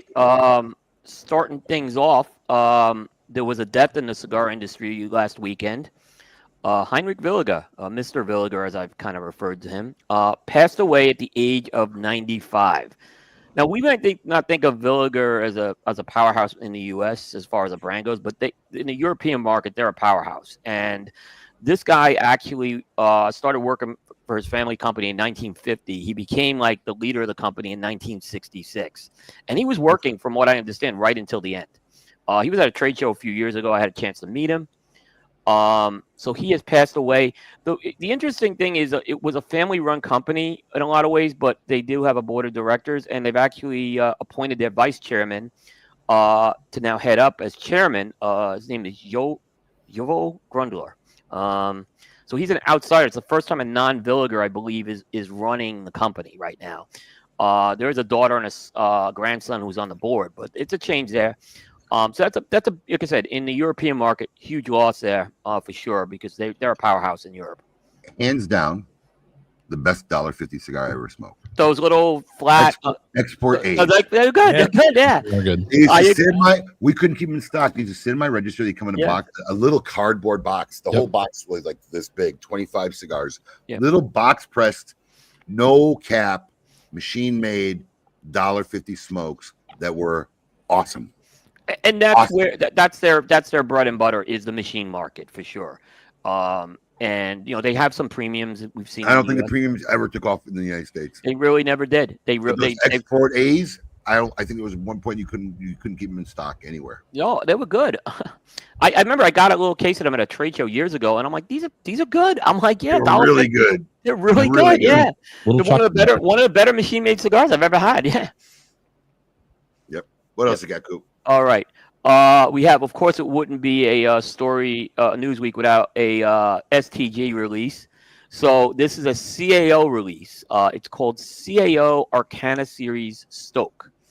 And what they're doing is it's a project. The Arcana Series is like where they're kind of getting back to CAO's roots with doing like kind of these experimental blends. This is some experimental blend. So they're I'm not saying that's positive or negative. I just have some questions on it. They're actually teaming up with Stokkebye, which ironically, I think STG owns Stokkebye, right? So, and it's a cigar that is featuring a combination of Latakia tobacco and Dominican Andullo in the blend. So, did you say andouille sausage? Andouille sausage, yeah. I love me some andouille. Yeah. It's an interesting thing. I don't normally get in the wrapper binder fill, but it's got a U.S. broadleaf wrapper, which is telling me it's Pennsylvania. Nicaraguan binder, and then it's got this Andullo, Latakia, and Honduran tobacco. To me, I don't know this. I don't know how this blend is going to work. I'm kind of curious. I haven't smoked it yet. I'm curious to smoke it, but it seems like it's going to be a very interesting blend. All I'm going to say is I really hope this one works because I believe this is the third in the Arcana series. It's the fourth, actually. Is it the fourth? The Mortal Coil was very successful. And I liked Mortal Coil, yes. Everybody liked Mortal Coil. And then there was the Firewalker. Which was a disaster. Disaster on all counts. Yeah. Did you try this cigar? Was it awful? Or? Oh, yeah. Awful, Abe. Awful. Awful. I mean, really, without exaggerating, one of those cigars where you're like, lowest scored cigar ever on Coop. Did nobody? Really? Yeah, it got in the 70s. Yeah. Sit in a room and smoke this cigar together, and was nobody courageous enough to speak up and say, "Are we sure about this one?" I don't know how that made it out of the floor. Yeah. So hopefully this one hits. It looks good, and Yeah. that andouille sausage type shit was the same kind of thing. What's it called? How do you say it? Andouille. I think that's how the Mortal Coil was too. So yeah, it had the andouille, which like I said, I've seen the andouille used in blends, and it can be used very well. But yeah, that this one, like I said, even with I don't know, this one's just got me. I don't know how you combine that with a lot of Kia. Like I said, I'm going to smoke it and give it a shot, but I'm like, I don't know how this is going to work. Yeah, I'm sure Dave Milley will probably say it's really good and sell me on it, but I'll give it a fair shot. Yeah, absolutely. We shall see. Yeah, I'll definitely try one. Yep. Yeah. Kind of cool packaging to that box. I like that box a lot. Yeah. Yeah, nice looking. Absolutely. I can never get on STG about that packaging. They do a nice job on it. That box is cool. So. Agree. Yeah. And finally, Protocol had a new release this week, and it was a little interesting story. The Protocol Crime Scenes unit. This was basically a project I know that Juan Cancel was very excited about for a long time. They were actually talking about this 3 years ago at PCA, because it was going to be his Connecticut broadleaf release, which is something that he wanted to do. It turned out he said he only can get 150 boxes of this. So there was a press release that went out midweek. And the next day, it sold out completely. Abe, good job, by the way, securing those for Smoke Inn. Good job on that. Sold them right away? Yeah. So I mean, look, yeah. 150 boxes. Who are you kidding? That's if I was him, that's how I would have sold it to one retailer to begin with. It would have been easier. That's literally what we told him. I said, look, you want to send 5-10 boxes to a bunch of retailers? Right. And then all you're doing is pissing off your fans too, because now they're bouncing around. Oh, this guy ran out. This guy ran out. He don't have it. He don't have it. Yeah. Who else might have it? Look, right? Just suck it up. I'll take them all. Your job's done. You don't want to work anyway. They sold out in one day. I mean, right? So and that's a good cigar. I smoked it. That is a good cigar. I actually had one. So if they local, they do good cigars. They've always done good cigars. Yeah. If you're local, we did pull some, and Juan is going to make an appearance Thursday night, making old fashions at our Smoke in West Palm Beach store. There's about 20 boxes. There's about 20. Dentist appointment for Thursday between 6 and 9. He's not making pasta. That's Eric Espinosa with the rocks. Right. He's going to be at the West Palm Beach location. I believe it's this coming Thursday night. I think there's 20 boxes we set aside from that 150 because he is local now. So he wanted to, I said, and I told him, I said, bro, there ain't going to be any left for next Thursday. I mean, you want to go tonight? He goes, no. I said, well, ain't going to be enough. So I pulled 20. If you're local, he'll be in West Palm Beach Thursday night. We'll have the information out there. And he will be making Juan Cancel, famous old fashions. Phenomenal. Signing boxes. So there you go. It was a nice presentation, too, on that box. I liked the black and the white with that. I thought it looked Never saw it.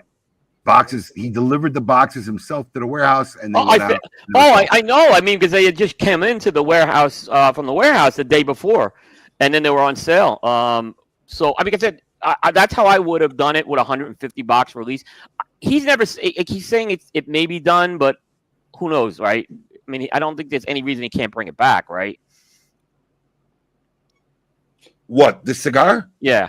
According to him, no one has broadleaf to spare for him. That's what's been the whole. Well, for him, maybe, yeah.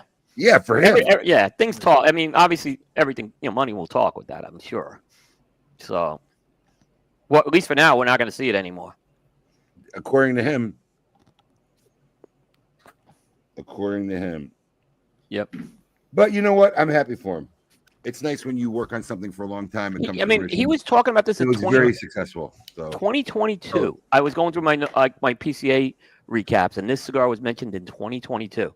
So it took a while to get this one done. But he got it done, and obviously it sold out. Good job by everybody there. Heading the site to order. Order what?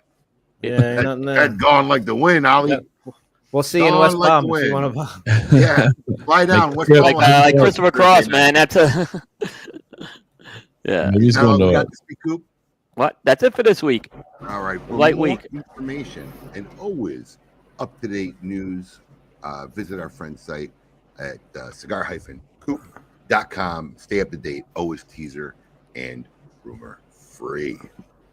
All right. What are we now? Week 3 of Tail of the Tape? Pick number 8. Pick number 8 of Tail of the Tape this season coming up right now.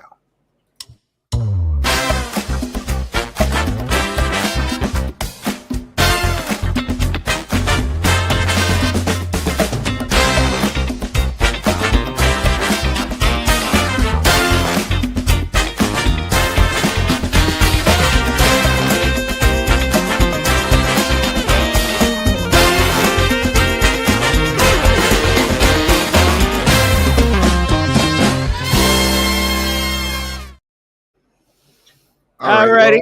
Why don't we start with our guest host? See what off the top of his head. I don't know if you follow us, but our theme this season is TV show theme songs, right? Yeah. What's one of the most favorite ones, Steve, you could remember that you think is one of the best ones out there of all time? Family Matters. Oh, Good one. That's a good one. I missed that one. That is a good one. All right. I'll start this week. I'll start off this week. This is a great song. I don't care how you sum it up. And it is, I think it's right up there for my pick last week. Same kind of feel as The Fall Guy from Lee Majors. Classic show, aired from 79 to 1985 and forever changed short jeans for women all over the world. Dukes of Hazzard. Oh, yeah. Some good old boys. I mean, it's a great jam. It really is. Take it my way. Yeah, it's a great song. So great. Dukes of Hazzard comes in at number 8 for me. All right, I'll jump right in here. Number 8 for me, again, my criteria is I need to be able to recognize it if I'm standing in the kitchen washing dishes and not even looking at the TV. Number 8 for me is Story About a Man Named Jed, Beverly Hillbillies. Oh, yeah. Oh. Gold, that is. Or that is gold. Coral, that is. Black, yes. Also, the first place I heard the term black gold. Texas tea. Yeah. Nice. You know what? I ain't gonna lie, because we talked about this, Steve. This was very hard. My list, like my working list of stuff I like was like 60.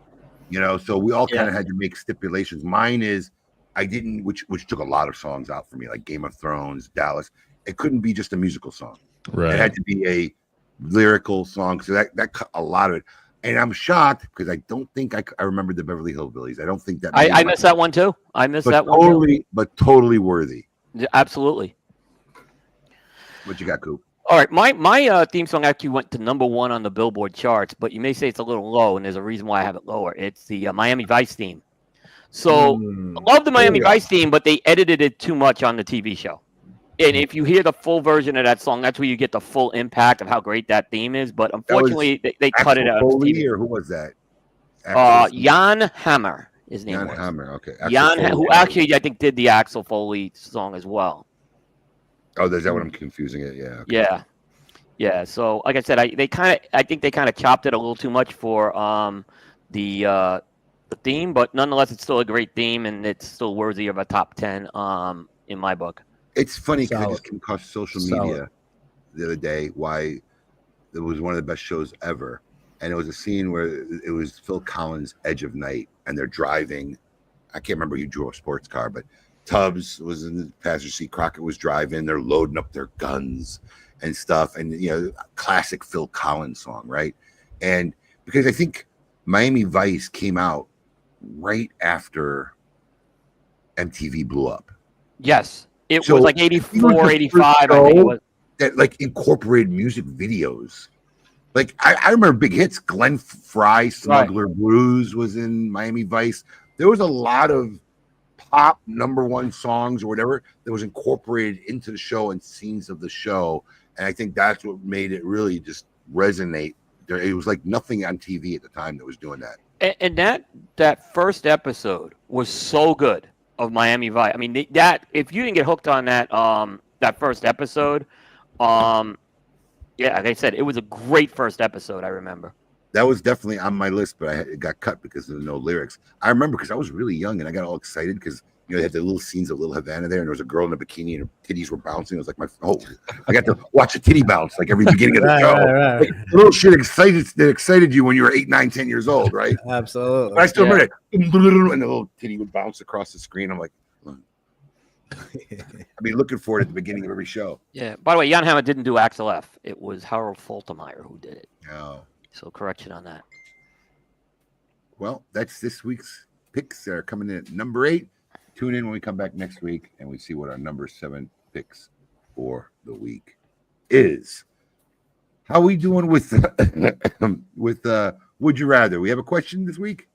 We got it, Pedro. You got We got a Pedro? We got a Pedro. All right. Well, it's this time now, how we typically end our KMA episodes every week with our dear folks over at Drew Estate joining us. And Pedro ready to ask you all out there, would you rather?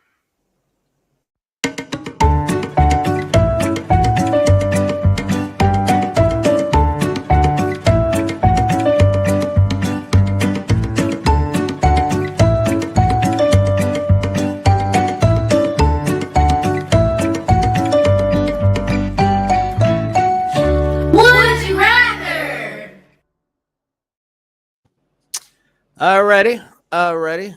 I got you, Abe. Let's see what Pedro has. Would you rather listen to a cigar podcast or watch a cigar video interview? Ooh. Well, I don't know the difference. Yeah. Well, one is listening and one is watching. I'm going to assume that's the basic differentiation. Or is just a podcast like what we're doing and an interview's outright? I'm not sure. Yeah, that's how I would take it. Yeah. I mean, that all comes down to who's being interviewed. True.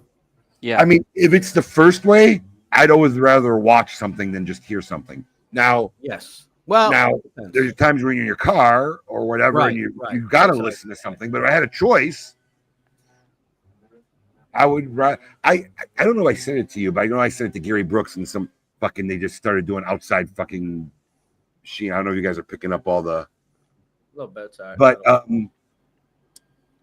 Kevin Leary had a great interview, a really good one. I sent it out to some friends of mine. I think Gary Brooks got it too. It's really good. If anybody wants, I think I posted it in Smoking Social. Actually, it's a great interview, but it's only sound. And I'm literally saying to myself, I had to listen to this whole interview.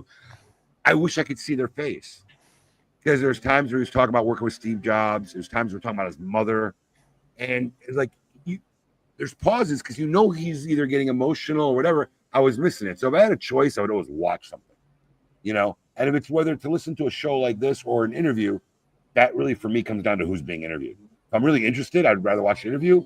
But that's my answer. Yeah, I typically enjoy this type of conversation more, where you really don't know where it's going to go, and it just leads. Because this, to me, is like an organic conversation that literally happens if we're all sitting together having a cigar. This is what we did. This is what we'd be literally doing. One thing that, like on my podcast, what we did is we actually say we're not the cigar show where we're trying to recreate the lounge experience. And there's a lot of, like, this show I think does a great job of creating that, but our show doesn't do it. It's a complete opposite that we do with that. No. So it really comes down to what you're in the mood for, who the guest is and the topic, et cetera. I think it comes down to with that. Yeah, I'm the same. I prefer the video format in the sense. Obviously, I do it every week, and I enjoy producing it. But I'm kind of sort of the same thing. I want to see the cigar. I just want to see the body language. I want to see people talking, right, laugh, and all that kind of sort of stuff. I'm not somebody who likes to, like, if I'm in the car, like I'm jamming to music. I don't want to listen to somebody, or walk around listening. I don't listen to podcasts very often.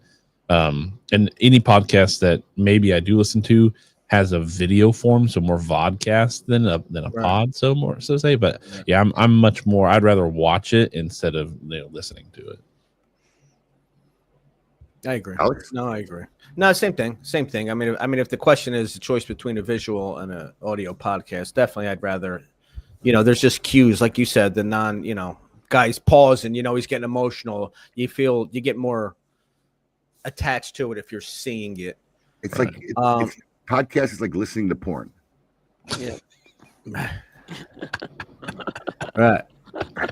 That's a fair analogy. I mean, that's about what it relates to me. That's a solid analogy. Are they eating a hot dog right now, or what is that? Yeah, what is that? I don't know. Listening to porn doesn't work. So, I mean, I get it. I mean, look, we started out sound only. In fact, terrestrial radio. But I way more enjoy doing a visual show than just talking in a room. I actually get to see the people I'm talking to. We did as a room, but not as a listener. So, well, that was brought to you by the fine folks over at Drew Estate. Thank you, Pedro. We appreciate your participation as always. I keep forgetting where these banners lie. There they go. I got it. So, before we head out, I'm just going to answer one comment here because I talk a lot of shit. Coming. Like literally, I have talked about this cigar a lot, so I actually got to smoke it today. Oh yeah, that's right. It's a good cigar. It is a good cigar. It's definitely a good cigar. There's no hype about how good it is. Now, will I say I understand the mass hysteria of finding it, hunting it down, counterfeiting them? Mind blowing, but if you could come across getting these, I would get some every time. In fact, now that I've actually smoked one, there might be a box less available next allocation around. Might have to actually throw a box in my supply. So that's my thoughts on the cigar. Chief, thank you for joining us. Thank you. Yeah, Absolutely. Happy you popped your KMA cherry. So I really appreciate it. This is awesome. When you reached out, I was like, yeah, this is a bucket. Well, I think Gary Brooks put the idea in my head because I don't think about it. Who would like to do on the show? And Gary said, "Hey, you should reach out to Steve." I think Steve would. You know what? I think Steve would. He would actually like to do it. Sounds great. Thank you, Gary. I love it. Absolutely. I love it. Please give my regards to Pops. Absolutely. Tell him I said hello, and to all our fans out there and everybody out there. Thank you for joining us this Saturday morning. We appreciate it. We hope we entertained you. You had a little fun with us. And we'll be right back here next week to do it again. Until then, everyone, keep it lit.